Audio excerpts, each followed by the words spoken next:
This comes from Gretta, and it's a long one, folks. So hold on tight, but I think it's going to be a fantastic question. So here we go. It's a great house, by the way, too. Yeah. You got to look at the pictures of it. Greta writes, Dear FHB Podcast, thank you for your commitment to sharing a wealth of building knowledge and practice, including many different voices.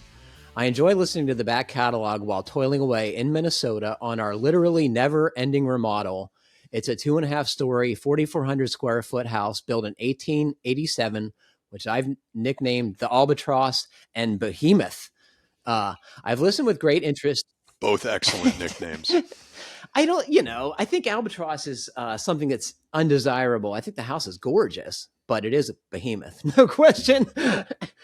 I've listened with great interest to your extensive discussions on air sealing and methods to embrace and avoid, as our project includes a DIY energy retrofit that remains a point of contention between my husband, whose idea it was, and I, who ended up executing the bulk of the work. I am never quite sure whether we did it properly.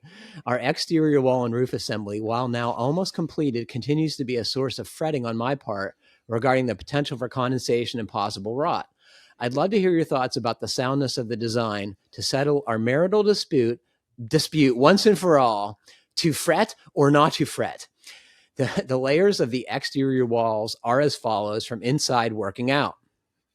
Okay, so drywall, 3.5 inches of closed cell spray foam between the original balloon frame walls and the 1x pine sheathing, Tyvek house wrap with tape, 1 inches of rigid XPS outsulation without tape, 1x4 furring strips running vertically, and lastly, fiber cement with a wood grain look, 4 inches to the weather. The original roof framing consists of 2x4 rafters, 16 inches on center. I wanted to vault the ceilings up there to take advantage of the nice 12-foot high ceiling height and add some skylights, but insulation was an issue with less than 4 inches to work with. After lots of hemming and hawing, I decided on a hot roof design.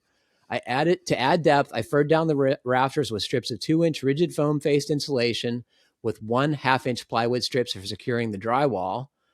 If it sounds like a pain in the butt, it was. This resulted in a 6-inch deep cavity that was then filled with 4.5 inches of spray foam, which completely encapsulates the original rafters and extends partway down onto the sides of the rigid foam strips.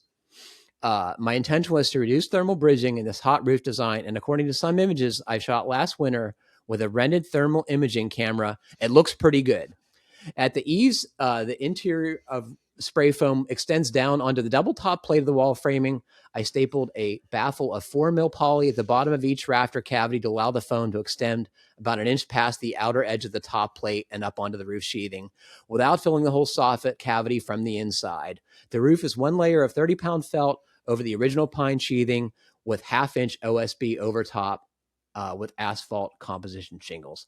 I feel pretty confident about the window flashing, and now enough years of data suggest that water does not seem to enter from the outside, but I continue to worry about condensation from the inside with all those impermeable layers enclosing the framing and sheathing. The finished walls and roof really cannot dry to either side, or can they? Maybe it will all be okay. What do you think? Where is the fatal flaw? Is there anything I can amend or adjust now to avoid problems down the road? I recently installed an ERV. I'm including a few recent pics of the exterior and the rafter insulation and a few before pics for fun. Note the extremely time-consuming dental restoration. Anyway, I greatly appreciate any input you may have. Thanks, Greta. Greta, your project looks amazing. God bless you for all that hard work. I am always amazed at that chops and interest and passion amongst the podcast listeners, and you are a perfect example. Thank you for writing in. What do you guys think? Is this a building science disaster? Is this going to be okay? What? I think she deserves like an entry into the FHB Podcast Listener Hall of Fame. Oh my God, we just started one for Greta. I think this is great. She's like the Babe Ruth of Fine Homebuilding. What do you like about it, listeners. Ian? She did what she could with what she had, and even though she's maybe at a point where she's going back and overthinking some of it, as soon as she put on there, I recently installed an ERV. I'd say pat yourself on the back and just start monitoring. Okay, that was going to be my input too. How are we monitoring, Ian? I think she should probably get something like you mentioned, the onset uh, meters that you can put in. I believe there's another company that I'm blanking on the name for that we used on our recent passive house project that Ben Bogey suggested, but there's quite a few of them out there, and any places where she still has some openings, put a couple of them in there and see what happens over the years. But I think she did the absolute best job that she could. Brian? Well, I can't argue with that.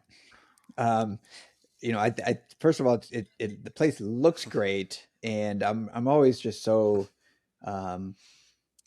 just sort of thrilled when people take on, old houses and really do a great job with them, and there's so many houses, right, that look like this before photo in this country. Like you drive in any town in this country and, you're going to find places that look like this, that with a little bit of love can look like her after photos, and she just is doing such a great job.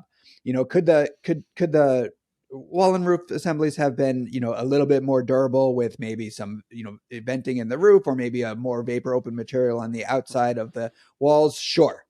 And, that's definitely true. And at the same time, if she installed an ERV, if she monitors for, relative humidity inside, if her flashings are good and she says she feels confident in them, then it's, she probably has little to worry about. Yeah, Omnisense is the other meter that I was thinking of that has a monitoring system component to it.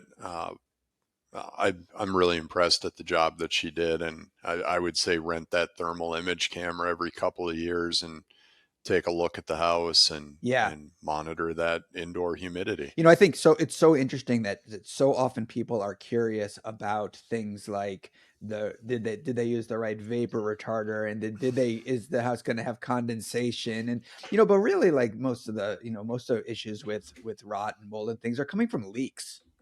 It's coming from a lot of water getting into an assembly, Right. and not being able to dry, and so. It's flat water management and flashing details are, really, like, we don't talk about it enough, maybe because it seems simpler, less obvious, maybe because we understand it better, but they're really like the big important thing when it comes to keeping your walls dry is not letting them get wet from rain and snow. I can tell you that of all the rotted projects I see in my Facebook feed, and they're daily, none of them are from moisture diffusion or it's always rot. It's always very bad envelope flashing details or missing pieces.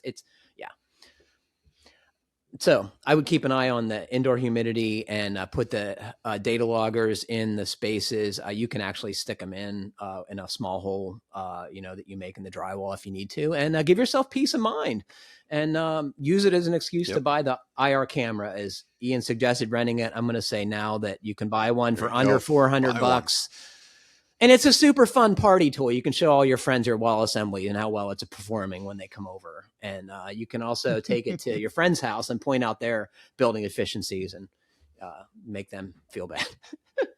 That's the new definition of keeping up with the Joneses. You're going to have IR images of your house and of their house. I think she did a great job with that dental molding restoration piece too. That's very challenging work. I'm just dazzled she went up there to do that. My gosh. Did you see how high that is? That is so tall. It's a 3-story house. Oh my gosh. That is so labor intensive just to get up there every time to do that work. It's amazing. And I love the starburst that they put over the entryway, and it repeats on the front gable. Super cool. Looks great. Totally. Yeah. Looks awesome. Well, y'all, if I don't say it enough, I hope you'll hear it this time, but thank you all for writing in. And I'm very sincere when I say your work really impresses us, and we love seeing it. So if you got a cool project or if you got a question, please write into the podcast. It makes the show more interesting and better. So thanks for that. Good seeing you guys. Thanks for being here. Yeah, thanks for having us, Patrick. Well, unfortunately, that's all the time we have today. Thanks to Brian, Ian, and Andres for joining me, and thanks to all of you for listening. Please remember to send us your comments, questions, and suggestions to FHBpodcast@finehomebuilding.com. And please like, comment, or review us however you're listening. It helps other folks find the podcast. Stay safe, everybody. Keep craft alive. Happy building. We'll see you in BS and Beer in Boston.